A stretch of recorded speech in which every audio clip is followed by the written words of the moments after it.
Hi there, and welcome to The Daily Gardener, an almanac of garden history, literature, and small botanical joys. I'm Jennifer Ebling, and today is May 11th. If you got plants from your kids this Mother's Day, here's a thought. Don't plant them all at once with everyone together. Plant them with one kid at a time. I used to call it YAMA time, you and me alone time, and it gave each of my 4 kids their own quiet garden moment with me. Because something happens when you're working side by side with just one child. It's quiet, both your hands are busy, and suddenly their little thoughts and curiosities start to bubble up to the surface. Little comments come out, little questions, and little moments. And those were more precious to me than the plants themselves. I'm not saying I made 4 gardeners out of my kids. I highly doubt I did. But I do know that each one of them has their own memory of gardening with me. And that, I think, they will remember. Here's today's garden history. It was on this day in 1808 that the American botanist and Episcopal priest Moses Ashley Curtis was born in Stockbridge, Massachusetts.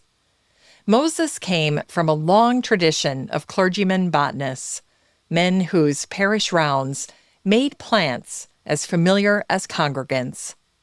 On missionary journeys through the Pine Barrens and the damp coastal lowlands of North Carolina, Moses brought back a full portfolio of plants from every trip. Ferns pressed between pages, fungi sketched by lamplight, and orchids dried and labeled and sent north to Harvard.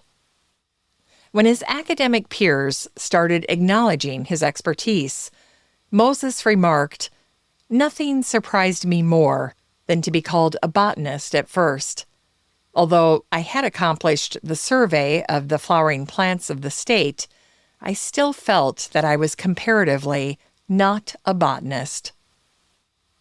Yet Moses enjoyed many botanical firsts, including the thrill of being the first person to describe a Venus flytrap catching its prey.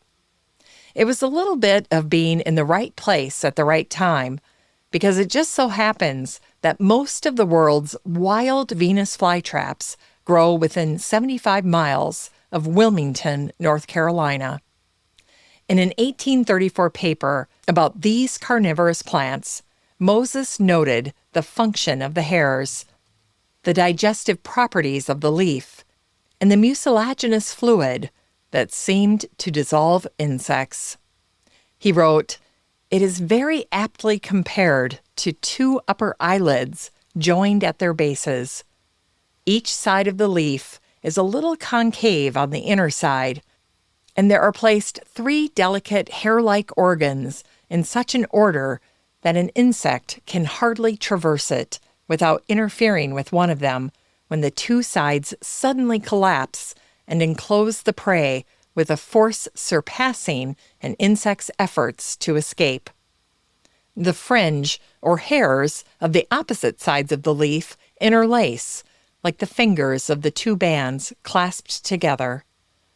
The little prisoner is not crushed and suddenly destroyed, as is sometimes supposed, for I have often liberated captive flies and spiders, which sped away as fast as fear or joy could hasten them.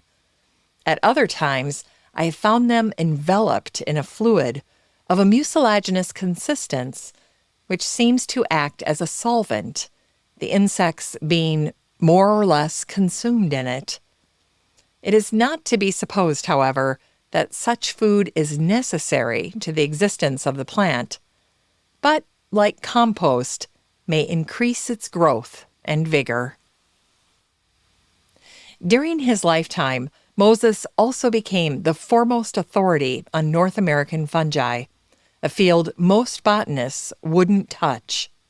Fungi were unglamorous and widely feared. Yet Moses walked straight into that fear and made it his life's work. Once, when someone asked about his ambitions, he wrote back, "All I expect, and all I may say, all I desire, is to settle down with the mediocrity." But Moses was not mediocre. He was sturdy in a field that killed its plant collectors young. And it wasn't because he played it safe. Moses hiked mountain ridges until his clothes were in tatters. And he once met a local tailor named Silas McDowell, who mended his coat and then joined him in the field, because Silas happened to be an amateur botanist. Back home in North Carolina, Moses' wife Mary and their children processed his specimens, pressing, drying, and labeling, and they did it so well that no one ever guessed it was a family operation. But through it all, Moses' greatest joy was walking in the woods. In contrast, the greatest heartbreak of his life happened during the Civil War. As the Union blockade tightened and North Carolina began to starve, Moses looked at the woods he loved around Hillsboro and saw what no one else could see: a pantry. As he foraged the land within 2 miles of his own house, he had collected and eaten over 40 different species of mushrooms, and he immediately realized that if it was possible for him, foraging could work for anyone. So he wrote a book to teach ordinary people how to identify and cook edible mushrooms, and his son Charles painted the color illustrations so that someone with no training could look at the page and know what was safe to eat. But when the South ran out of paper and ink, the book was never printed. And though people would listen to Moses on Sundays in church, they would not follow him into the woods on Mondays. And that's why his message about the edibles hiding in the forest never reached the people who needed it most. It was his biggest regret that he couldn't help people who literally starved to death while food was growing all around them. For most of history, the world has wanted to pit science against God. And yet, there were people like Moses, a botanist and a minister, who held both in the same mind and the same life, and found no contradiction. Moses died in 1872. 25 years after his death, his book on edible fungi was finally published in 1897. Today, his gravestone in the church at St. Matthew's Episcopal Church in Hillsboro, North Carolina, simply reads, Moses Ashley Curtis, Doctor of Divinity, Priest and Scientist. And it was on this day, in 1794, that the British botanist and illustrator Frances Stackhouse Acton was born. Fanny, as her family called her, grew up at the elbow of one of England's most celebrated botanists, her father, Thomas Andrew Knight, president of the Royal Horticultural Society. Fanny later called those years working beside her father as the happiest time in her life. While other girls were taught needlework, Fanny was taught to graft a pear tree and cross-pollinate a strawberry. When she came of age, no woman could attend a university, but her father's orchard was on par with any degree. And the botanical illustrations Fanny painted for his published works were the equivalent of a thesis. At 18, Fanny married Thomas Stackhouse, a man 25 years her senior, but they were both serious and curious and shared a passion for botany. For nearly 20 years, everything was going along just fine. Fanny had her husband, her father, and a life full of the work she loved. But when Fanny was in her late 30s, she gradually lost her entire family. First, she lost a baby girl, the only child she would ever have.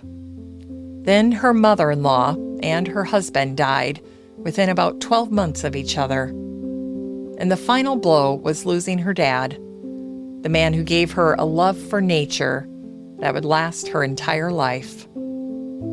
By the time Fanny was 41, she was alone in the world. But she had also inherited her husband's family estate, named Acton Scott Hall in Shropshire, along with all the wealth and responsibility that came with it. Fanny would spend the next 46 years as a widow, but also as a woman fully prepared to live a life of service, science, and stewardship. Everything she learned at her father's elbow, the patience, the precision, the love of the land, made her ready for her final 4 decades. Fanny seized her independence with both hands and never let go. In an era when a man could say, "I am self-made," but a woman could not, Fanny built a legacy that rested squarely on her own shoulders. She cared for her local village the way a mother cares for her family, repairing what was broken, building what was missing, and making sure no one around her went without. And when Fanny died in 1881 at 86, a local newspaper wrote that her name had become, quote, "a household word for all that is good, kind, and benevolent." Fanny was buried at St. Margaret's Churchyard on the family estate, right beside her husband and the baby daughter they lost just before their life together ended.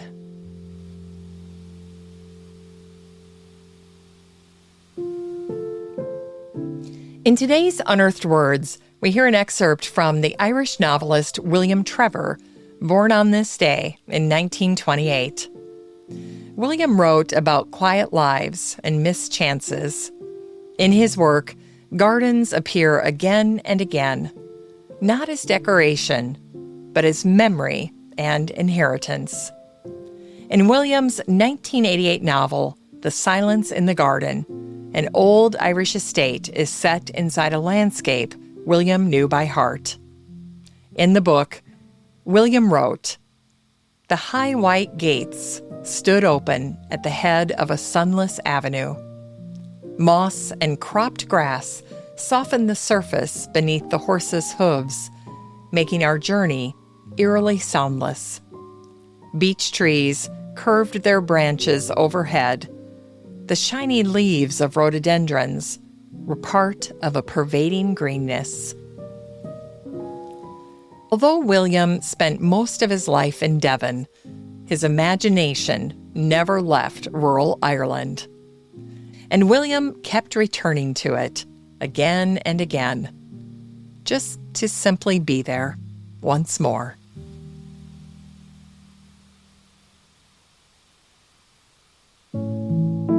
It's time to grow that garden library with today's book, My Gardening Life by Mary Berry.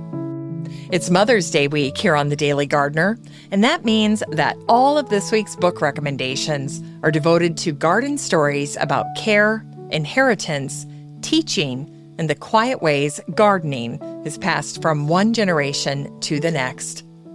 Most people know Mary Berry for cakes and careful measurements, but in My Gardening Life, she steps outside the kitchen and into the garden, which she freely admits has always been her first love.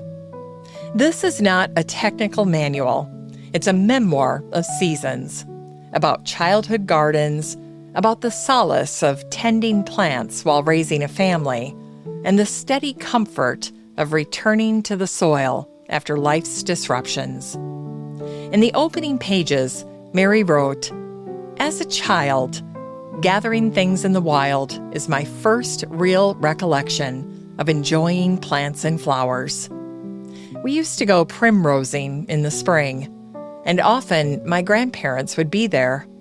My father's father, Grandpa Barry, was a canon of York and was very proper and correct. He used to come on these outings wearing an overcoat and a sort of Trilby-style hat. Mom would make up a picnic, and after we'd enjoyed a rock cake, we'd pick primroses and would tie them into bunches with links of wool. We'd put them in small vases around the house, and most likely I would take some to school the next day for my teacher to sweeten them up, because most of the time I was quite naughty. To this day, I still clearly remember the delicate smell of those primroses, and they remain one of my favorite flowers. They herald spring. This book is one of my favorite new book releases in the garden space for 2026. Mary is an absolute delight, and I cannot say enough good things about her or this book, which shows how tending a garden can mirror tending a family. Both imperfect and both enduring. And finally, here's something sweet to ignite the little botanic spark in your heart. It was on this day in 1939 that the Swiss alpine gardener Henri Coravon died in an operation. He was 85 years old. When he was a young boy, Henri lost his mother, and he was raised by his grandfather, who was also a nurseryman. It was in that nursery that Henri first fell in love with the stubborn, small-flowered plants of the Swiss mountains, and he spent the rest of his life devoted to them. As a garden designer, Henri built gardens on the north-facing slopes of mountains, where the air was thin and the soil was mostly rock, because he believed that hardship and harsh conditions made flowers extra beautiful. And his intimate understanding of plants turned Henri into a man who could walk through a garden and toss out the secrets of a lifetime without breaking stride. Once, while passing a group of acacias, Henri just waved his hand and said plainly, "Acacias hate lime," and just kept walking. A little gem of hard-won wisdom, said aloud for others to take in. Once, when a British diplomat visited his nursery in Geneva, Henri was unimpressed. But later, when the same diplomat identified a rare tulip by its leaves alone before it had even bloomed, Henri lit up. He later said, "There is a minister of foreign affairs in every country, but there is only one who can identify Tulipa clusiana by its leaves." That was Henri. He didn't care who you were. He cared about learning plants. His nursery, Floraire, meaning the place of flowers, passed to his son and then to his grandson after his death. 3 generations rooted in the same soil.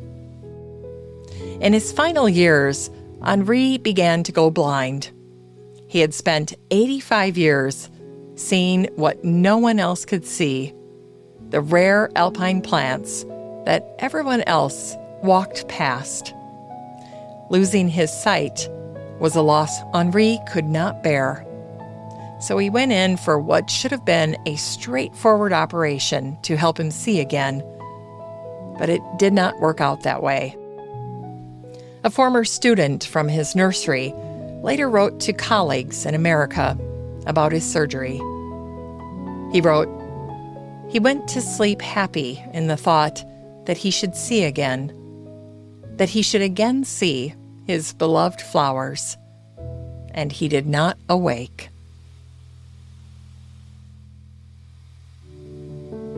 As we close the show today, remember, if you're standing in your garden this week with that flat of plants and your kids running around, have them help you out, but one at a time. Just one at a time. Just you and them. Hand them the trowel, show them where to dig, and then be quiet.